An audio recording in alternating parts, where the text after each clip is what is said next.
श्री खड़गे जी ने जो प्रधानमंत्री को 11 सूत्रों का एक पत्र लिखा, वो सिर्फ भारतीय राष्ट्रीय कांग्रेस के अध्यक्ष की हैसियत से ही नहीं, वो लीडर ऑफ ऑपोजिशन भी हैं, वो नेता प्रतिपक्ष भी हैं राज्यसभा में, एक पूर्व रेल मंत्री हैं। और इतनी भयावह त्रासदी पर, जहां पर 288 लोगों की मौत हो गई, उन्होंने कुछ सुझाव दिए, एक पत्र लिखा। और उनकी जो लिखी हुई बातें हैं उसका वैलिडेशन, उसकी पुष्टि 2 सीएजी की रिपोर्ट, पार्लियामेंट की स्टैंडिंग कमेटी की report, south west regional rail के जो प्रबंधक हैं उनका खत, सब उसकी पुष्टि करते हैं। लेकिन प्रधानमंत्री महोदय की तरफ से कोई जवाब नहीं आया। क्या उनको वो चिट्ठी मिली नहीं? और ये कौन 4 लोग हैं? एक तो इसमें से हवाई जहाज में बैठ के हवाई जहाज का एग्जिट डोर खोलने की कोशिश करते हैं। ये कौन लोग हैं? इनको किसने हक दिया कि ये चिट्ठी लिखे? अरे चिट्ठी प्रधानमंत्री को, या तो ये 4 लोग अपने आप को प्रधानमंत्री कैंडिडेट समझ रहे हैं, तो बड़ी भयावह स्थिति है भैया। मोदी जी समझ लें, कौन अपने आप को प्रधानमंत्री कैंडिडेट समझ रहा है इनकी पार्टी में?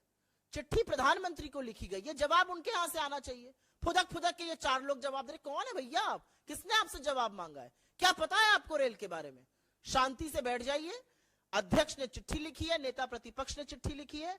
पार्लियामेंट्री डेमोक्रेसी में, हमारी लोकतंत्र की प्रणाली में जवाब तो प्रधानमंत्री के पास से आना चाहिए। असल में तो 288 लोगों की मौत के बाद कोई नैतिक हक नहीं है रेल मंत्री को अपने पद पर बने रहने का। प्रधानमंत्री एक शब्द नहीं बोलते, वहां जाकर कैमरा पर, फोन पर पिलर पकड़ के बात करते हैं। ये ऐसे देश चलता है और इसीलिए देश का ये हाल है जो होती हूं। श्री खड़गे जी ने जो प्रधानमंत्री को 11 सूत्रों का एक पत्र लिखा, वो सिर्फ भारतीय राष्ट्रीय कांग्रेस के अध्यक्ष की हैसियत से ही नहीं, वो लीडर ऑफ ऑपोजिशन भी हैं, वो नेता प्रतिपक्ष भी हैं राज्यसभा में, एक पूर्व रेल मंत्री हैं।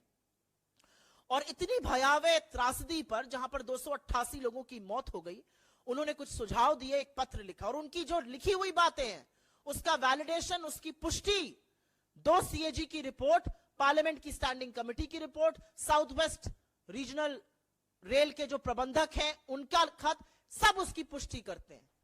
लेकिन प्रधानमंत्री महोदय की तरफ से कोई जवाब नहीं आया।